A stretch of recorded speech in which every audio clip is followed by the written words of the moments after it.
நீங்கள் பார்த்து கொண்டிருப்பது உங்கள் ஜாஷுவா டிவி. சகல ஜனங்களுக்கும் நற்செய்தி.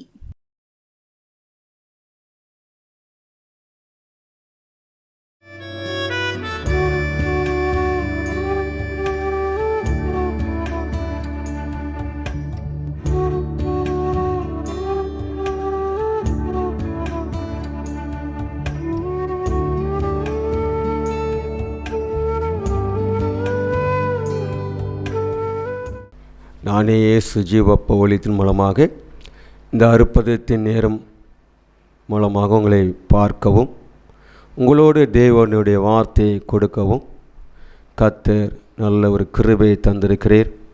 உமக்கு ஸ்தோத்திரம், நன்றி சொல்லுகிறோம். இந்த அற்புதத்தின் நேரத்திலே ஒவ்வொரு புதன்கிழமையிலையும் மாலை 6:30 மணிக்கு யோசுவா டிவியிலே ஒளிபரப்புகிறாங்க. இந்த அற்புதத்தின் நேரத்தை பார்த்து அதில் வருகிற அற்புதத்தின் நேரத்தினுடைய வார்த்தையை கேட்டு நீங்களும் சுகத்தை பெற்றுக்கொள்ளுங்கள், விடுதலை பெற்றுக்கொள்ளுங்கள்.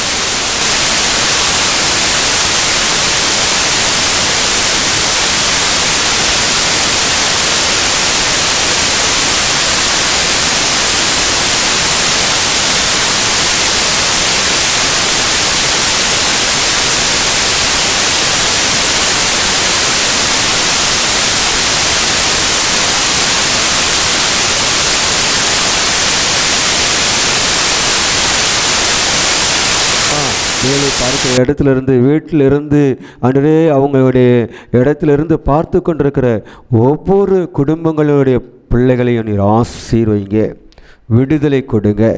இந்த அற்புதத்தின் நேரம் மூலமாக அவங்களோடு கூட நீர் பேசுங்க. உங்களுடைய பாதத்தில் கொடுத்து நான் செபிக்கிறேன். ஜீவனுள்ள நல்ல பிதாவே, ஆமென். எடுத்துக்கொள்ளுங்கள். யோவான் 14ஆம் அதிகாரம் அதில் முதல் வசனம் சொல்லுகிறது, ஆமே, உங்கள் இதயம் கலங்காதிருப்பதாக, என்னிடத்திலையும் விசுவாசமாயிரு, தேவனிடத்திலையும் விசுவாசமாயிரு என்று சொல்லி உங்கள் இதயம் கலங்காதிருப்பதாக என்று சொல்லுகிறார். இன்றைக்கு நம்முடைய இதயங்கள் கலங்கி இருக்கிறது அல்லவா? ஏதோ ஒரு பிரச்சனையினால், ஏதோ ஒரு நம்முடைய வாழ்க்கையிலே நம்முடைய கையிலிருந்து பொருட்கள் ஏதோ ஒரு காரியம் நம்மளை விட்டு விலகி போகணும், உடனே நம்முடைய இதயம் கலங்கி இருக்கிறதோ? கர்த்தர் சொல்லுகிறார், உன் இதயம் கலங்காதிருப்பதாக என்று சொல்லி. உன் இதயம் கலங்காதிருப்பதாக, உன் இதயம் கலங்காதிருப்பதாக. என்னிடத்தில் விசுவாசம் இரு, தேவனிடத்தில் நீ விசுவாசமாயிரு என்று சொல்லுகிறார். பாருங்க, நம்முடைய இதயம் கலங்காமல் இருக்க வேண்டுமானால், நம்முடைய இதயம் கலங்காமல் இருக்க வேண்டுமானால் இயேசுவை நோக்கியே பார்க்க வேண்டும். இயேசு நம்மோடு கூட இருக்க வேண்டும். இந்த வேத வசனத்தோடு கூட நம்ம கடந்து செல்லும் பொழுது, சத்தியத்தோடு கூட நம்ம கடந்து செல்லும் பொழுது நம்முடைய இதயம் கலங்காமல் கர்த்தர் காத்துக்கொள்வார். கர்த்தர் காத்துக்கொள்வார். இதயத்தில் பாருங்க, பயங்கரமான ஒரு பாவம், பயங்கரமான ஒரு கசப்பு, பயங்கரமான ஒரு மன வேதனை, இதயத்துக்குள்ளே இருக்கிற பாரம் நம்மளை விட்டு விலகாமல் நம்மளை பலவீனமாக்கி கொண்டிருக்கிறது. பாருங்க, அவர் சொல்லுகிறார், உன் இதயம் கலங்காதிருப்பதாக, கலங்காதிருப்பாக. 1 சாமுவேலை நம்ம பார்க்கிறோம். அன்னாளுடைய இதயம் கலங்கி இருந்தது. அவளுடைய வாழ்க்கையில பாருங்க, அவளுடைய கருப்பம் ஆசிரிக்கப்படாதபடி கருப்பம் அடைக்கப்பட்டிருந்தது. அவளுடைய சக்களத்தி மூலமாக அவள் அவமானப்பட்டவள். கணவனே சொல்லுகிறான், நான் உனக்கு குழந்தையாக இருக்கிறேன், நீ ஏன் கவலைப்படுகிறாய் என்று சொல்லி. ஆனால் அண்ணாளோ இதையும் கலங்கி இருக்கிறது. எனக்கு ஒரு குழந்தை இல்லையே, கண்ணீரோடு கூட இருக்கிறாள். ஆலயத்துக்கு போகிறாள், ஜெபங்கள் இருக்கிற இடத்துக்கு போகிறாள், புலம்புகிறாள், கண்ணீர் விடுகிறாள். ஆனாலும் அவள் கற்பம் ஆசரிக்கப்படவில்லை.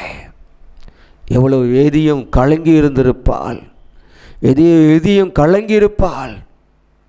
ஆனால் இயேசு அவள் ஜெபத்தை கேட்டவர். இயேசு அவளோடு கூட இருந்தவர்.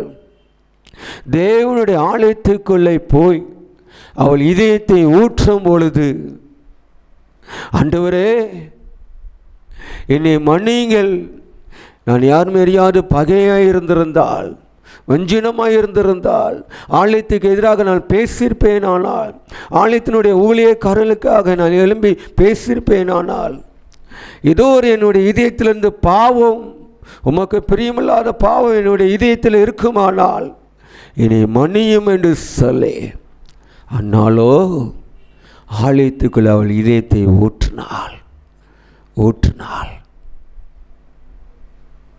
அவள் இதயத்தை ஆராய்ந்து பார்க்கிறவர். அன்னாளுடைய இதயத்தை ஆராய்ந்து பார்த்த இயேசு அந்த ஆலயத்துக்குள்ளே நின்று அன்னாளை பார்த்து சொல்கிறார், நான் உனக்கு என்ன செய்யணும்? அவருக்கு தெரியாதோ அவள் இதயத்தை ஊற்றுகிறாள், கற்பம் ஆசரிக்கப்பட வேண்டும், எனக்கு ஒரு பிள்ளையாண்டான் வேணும், அவருக்கு தெரியாதோ? ஆனாலும் அன்னாளை பார்த்து கேட்கிறார், உனக்கு என்ன செய்யணும்? அவர் சொல்றா, எனக்கு ஒரு குழந்தை வேணும், என் கற்பம் ஆசரிக்கப்படணும் கேட்கிறா. ஆண்டவர் கற்பத்தை ஆசீர்வதிக்கிறார். நீர் எனக்கு ஒரு குழந்தையை கொடுப்பீரானால் நான் உமக்கு அந்த குழந்தையை நான் ஊழியத்துக்கு தருகிறேன் என்று சொல்கிறாள். பாருங்க, பாலடி மறந்த உடனே அந்த குழந்தையை கொண்டு போய் ஆலயத்தில் விடுகிறாள். அவள் ஆலயத்துக்குள்ளிருந்து வளர்ந்து ஒரு தீர்க்கதரிசியாக இருக்கிறாள். அவள் ஒரு புத்தியுள்ள ஸ்திரியாக காணப்பட்டாள். புத்தியுள்ள ஸ்திரீ தன் வீட்டை கட்டுகிறாள், புத்தி இல்லாத ஸ்திரியோ தன் கையினால் தன் வீட்டை இடித்து போடுகிறாள். அவள் பாருங்க, புத்தியுள்ள ஸ்திரியாக இருந்ததுனால, அவள் சக்களத்தினால, அவளுடைய குடும்பத்தார்னால, அவளுடைய உறவினர்னால அவள் பாதிக்கப்படுகிறா, அவமானப்படுகிறா, தலைகுனிஞ்சு நிற்கிறா.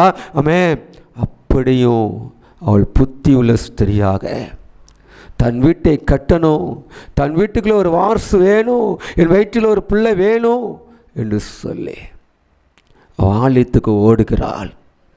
ஆலயத்துக்கு மேலே இருக்கிற கசப்பு, ஆலயத்துக்கு மேலே இருந்த வரைக்கும் எனக்குள்ள இருக்குமானால் என்னை மணியும் என்று சொல்ல இதயத்தை ஊற்றும் பொழுது அந்நாளுடைய கற்பத்தை ஆசிரித்தார் அல்லவா. புத்தி உள்ள ஸ்திரியோ தன் வீட்டை கட்டுகிறாள், புத்தி இல்லாத ஸ்திரியோ தன் கையினால் தன் வீட்டை எடுத்து போடுகிறாள். பாருங்க, புத்தி இல்லாத ஸ்திரீ வீட்டில் எத்தனை பிள்ளைகள் இருந்தாலும் அவள் வாழ்க்கையில் அவள் நினைத்தது தான் செய்து கொண்டிருக்கிறாள். ஆடம்பரமான பொருட்கள், ஆடம்பரமான காரியங்கள் குடும்பத்தில் கீழ்ப்படுகிறது இல்லை, கணவனிடத்தில் கீழ்ப்படுகிறது அல்ல, கணவனுடைய தாயார் தகப்பனிடத்தில் கீழ்ப்படுகிறது அல்ல. அவள் இஷ்டத்தின்படி போகிறது, இஷ்டத்தின்படி வருகிறது, ஜெபிக்கிறது இல்லை. அதுதான் புத்தி இல்லாத ஸ்திரியோ தன் கையினால் இழுத்து போடுகிறாள், புத்தி உள்ள ஸ்திரியோ தன் கையினால் தன் வீட்டை கட்டுகிறாள். புத்தி உள்ள ஸ்திரிக்கு பார்த்து சொல்கிறாரே, புத்தி உள்ள ஸ்திரி இடத்துல சொல்கிறாரே, உன் நீதியும் கலங்காதிருப்பாராக, உன் நீதியும் கலங்காதிருப்பாராக. மத்திய சுவிசேஷத்தில் 6ஆம் அதிகாரத்தில் சொல்லுகிறது, உன் அறை வீட்டை பூட்டி அனந்தரத்தில் இருக்கிற பிதாவை நோக்கி கூப்பிடு, நான் உனக்கு உத்தரவு கொடுப்பேன் என்று சொல்லுகிறார். அப்படிப்பட்ட உன் நீதியும் கலங்கி போய் இருக்கலாம், கலங்கி போய் இருக்கலாம். நான் திருமணமாகி ஒரு சில ஆண்டுகளுக்கு பிறகு என் கணவனும் நானும் பிரிஞ்சிருக்கிறோமே, பல மாதங்களாய் பல வருடமாய் நாங்கள் பிரிஞ்சிருக்கிறோமே, உன் இதயம் கலங்கி இருக்கிறதா? இதயம் கலங்கி இருக்கிறதா? எனக்கு இருந்த ஒரு மகன் திருமணமாகி அவனுடைய மனையோடு கூட கடந்து சென்று விட்டான், நான் தனிமையாக இருக்கிறேன் என்று சொல்லி கலங்கி உன் இதயம் கலங்கி இருக்கிறதா? கர்த்தர் சொல்கிறார், உன் இதயம் கலங்காதிருப்பதாக. தேவனிடத்தில் விசுவாசமாயிரு, என்னிடத்தில் நீ விசுவாசமாயிரு என்று சொல்லுகிறார். அந்நாளை பார்த்து சொன்னார், ஆமே, நான் உனக்கு என்ன செய்யணும்?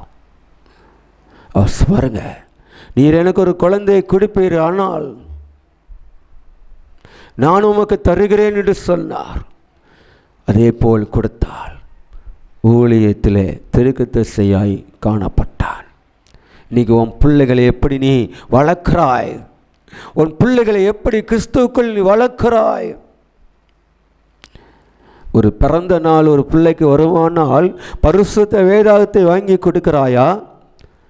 ஆடம்பரமான இருக்கிற உலகத்துக்குள் இருக்கிற செல்போனை நீ வாங்கி கொடுக்கிறாயா? கடந்த 2 வருடங்களுக்கு முன்பாக ஒரு வீட்டுக்கு கடந்து போயிருந்தேன். ஒரு பிறந்த நாள் ஒரு மகனுக்கு, அவனுக்கு ஒரு 20 வயசுக்கு மேலே இருக்கும். கல்லூரியெல்லாம் படித்து முடித்து விட்டான். பாருங்க, அவனுடைய பிறந்த நாளில் அவன் கேட்குறான் அம்மாட்ட, அப்பாட்ட, எனக்கு ஒரு பைக்கு வைந்தா, எனக்கு ஒரு பைக்கு வைந்தா. அவன் கேட்கிற ஒரு பைக்கு அப்பவுமே 2 வருடங்களுக்கு முன்பாக அந்த பைக்கு 2 லட்சம் ரூபா, வைரமான ஒரு பைக்கு எனக்கு வேணும்னு சொன்னான். வாங்கி கொடுத்தாங்க. நடந்தது தெரியுமா? பிறந்த நாளை கொண்டாடி 6 மாதத்திலே அவன் பைக்கில் ஆக்சிடென்ட் ஆகி இறந்து போனான். நான் அம்மாட்ட சொன்னேன், அம்மா, அந்த பைக்கு நீங்கள் வாங்கி கொடுக்கறதுக்கு முன்பாக வேதத்தை நீங்கள் வாங்கி கொடுத்துருக்கலாமே, வேத வசனத்தை வாசிப்பானே என்று சொல்லி கேட்டேன். என் பிள்ளை ஆசைப்பட்டது நான் வாங்கி கொடுத்தாயான்னு சொன்னாங்க. ஆண்டவர் ஆசைப்பட்டது போல அங்கே பரலோகத்துக்கு போயிட்டான். இன்றைக்கு நீங்களும் நானும் நம்முடைய பிள்ளைகளை ஆண்டவருக்குள்ளே எப்படி கொண்டு வருகிறோம்? ஆண்டவருடைய ஆலயத்துக்கு பிள்ளைகளை எப்படி அனுப்புகிறோம்? நீங்களும் நானும் பிள்ளைகளை ஆசிரிக்க போயிட்ட வேண்டும். அவள் பாலடி மறந்த உடனே ஆண்டவருக்கு அர்ப்பணித்தாள், பொருத்தனை செய்தாள், பொருத்தனைகளை நிறைவேற்றி கொடுத்தாள். அதுக்கு அப்புறமாக அவளுக்கு வயிற்றில் பிறந்த பிள்ளைகள் 5 பிள்ளைகள். அவள் சமாதாயத்தில் குடும்பத்தில் கனி கொடுக்கிறவளாக காணப்பட்டாள். உன் மனைவி உன் வீட்டாரின் கனி தரும் திராட்சை கொடை போல் இருப்பார்கள். உன் பிள்ளைகள் உன் பந்தியை சுற்றிலும் ஒளிபுறமான கண்டுகுட்டிகளைப் போல் இருப்பார்கள் என்று சொல்லி வேதம் 128வது சங்கீதத்திலே 3வது வசனம் இப்படி சொல்லுகிறது. நம்ம கனி கொடுக்கிறவர்களாய் காணப்படணும். ஆண்டவருக்கு கனி கொடுக்கிறவர்களாக ஆண்டுடைய பாதத்தில் நம்ம அமர்ந்திருப்பதற்காக இருந்து அவருடைய சத்தத்துக்கு செவி கொடுத்து அவருடைய சத்தத்தின்படி அவருடைய ஆலோசனைப்படி நம்முடைய குடும்பத்தை நம்முடைய பிள்ளைகளை நம்ம சரியாக நடத்துவோமானால் ஆண்டவர் சொல்கிறார், உன் இதயம் கலங்காதிருப்பராக, உன் இதயம் கலங்காதிருப்பராக. என்னிடத்திலே விசுவாசமாயிரு, தேவனிடத்திலே நீ விசுவாசமாயிரு. கர்த்தருடைய ஆலயத்துக்குள்ளே நீங்களும் நானும், கர்த்தருடைய பாதத்தில் நீங்களும் நானும் நம்முடைய இதயம் கலங்காம நம்முடைய இதயத்தில் துதிச்சு கொண்டே இருக்கணும். நம்ம இதயத்தில் இருக்கிற வார்த்தைகள் இயேசுவை மகிமைப்படுத்துகிற வார்த்தையாக இருக்கணும்.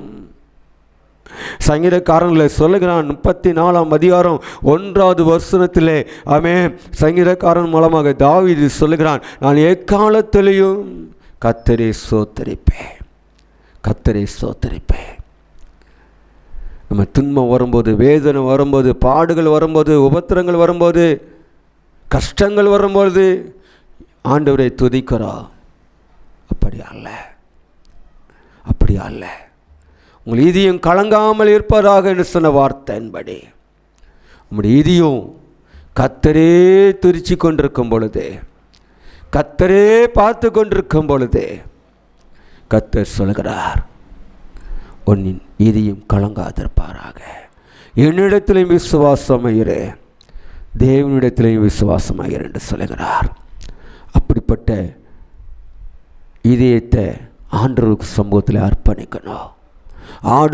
ஆடுகளை மேய்த்து கொண்டிருந்தான்.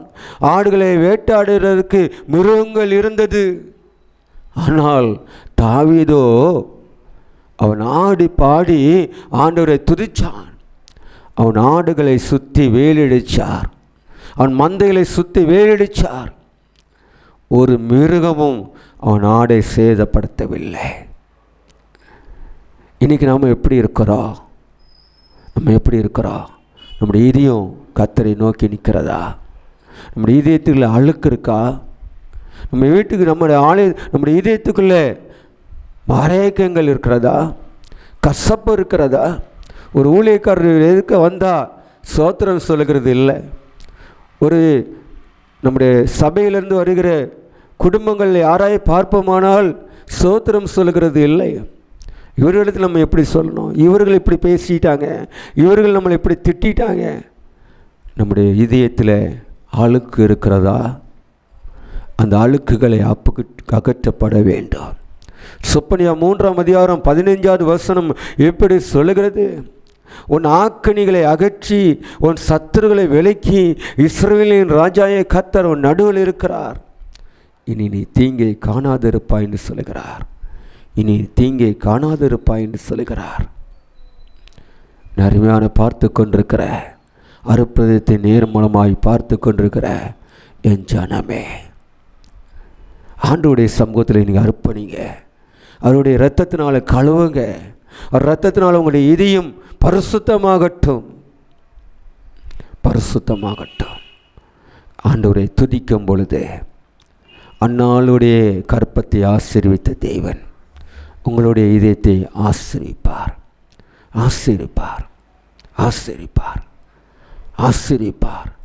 அப்படிப்பட்ட உங்கள் இதயம் கலங்காமல் இருக்கட்டும்.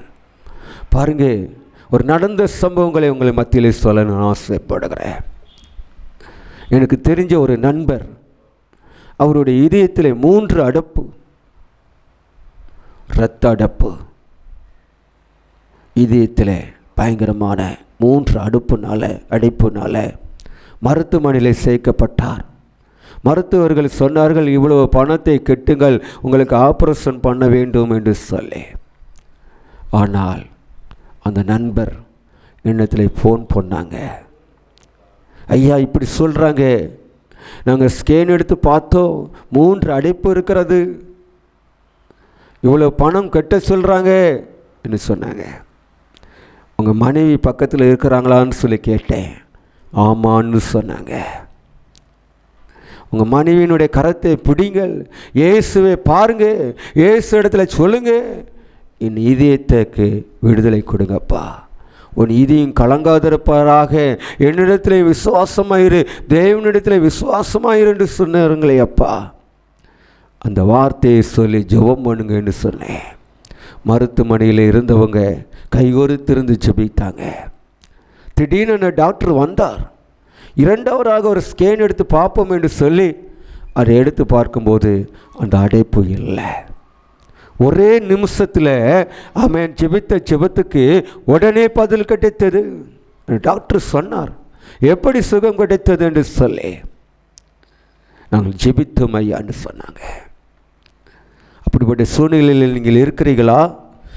எதி அடைப்புனால பாதிக்கப்பட்டவர்கள் இருக்கிறீர்களா? உங்கள் கணவன் மனைவி பிள்ளைகளோடு கூட குடும்பத்தாரோடு கூட இணைஞ்சு கைகோர்த்து ஜெபித்து பாருங்கள். உங்கள் இதயம் கலங்காதிருப்பாராக. என்னிடத்திலையும் விசுவாசமாயிருங்கள், தேவனிடத்திலையும் விசுவாசமாயிருங்கள். இந்த வார்த்தையை கர்த்தர் ஆசீர்வதிப்பாராக. ஆமேன். பிரியமானவர்களே, இந்த அற்புதத்தின் நேரம் ஒவ்வொரு புதன்கிழமையிலையும் மாலை 6:30 மணிக்கு ஒளிபரப்புகிறாங்க. அதை பார்த்து அந்த அற்புதத்தின் நேரத்தை பார்த்து விடுதலை பெற்றுக்கொள்ளுங்கள், ஆசீர்வாதத்தை பெற்றுக்கொள்ளுங்கள். கர்த்தர் உங்களை ஆசீர்வதிப்பாராக. நானே இயேசு ஜீவப்பா ஊழியத்தை செய்து கொண்டிருக்கிற என்னையும் என்னுடைய குடும்பங்களையும் என்னோடு கூட இருந்து செய்கிற ஊழியக்காரர்களை நீங்கள் ஒவ்வொரு நாளும் சொல்லி நீங்கள் ஜெபித்து கொள்ளுங்கள். இந்த ஊழியத்துக்காக தேவைகள் அநேகம் உண்டு. அந்த தேவைகள் எல்லாத்தையும் சந்திக்க கர்த்தர் ஜெபித்து கொள்ளுங்கள். இந்த ஊழியத்தின் மூலமாக லட்சக்கணக்கான ஜனங்கள், கோடிக்கணக்கான ஜனங்களுக்கு இந்த வார்த்தை கடந்து போய் அவங்களுக்கும் ஒரு விடுதலை கிடைக்க கர்த்தர் அற்புதத்தை செய்யும்படியான கர்த்தர் இந்த வேலையை ஆசீர்வதித்து தருவராக. ஆமேன், ஆமேன், ஆமேன்.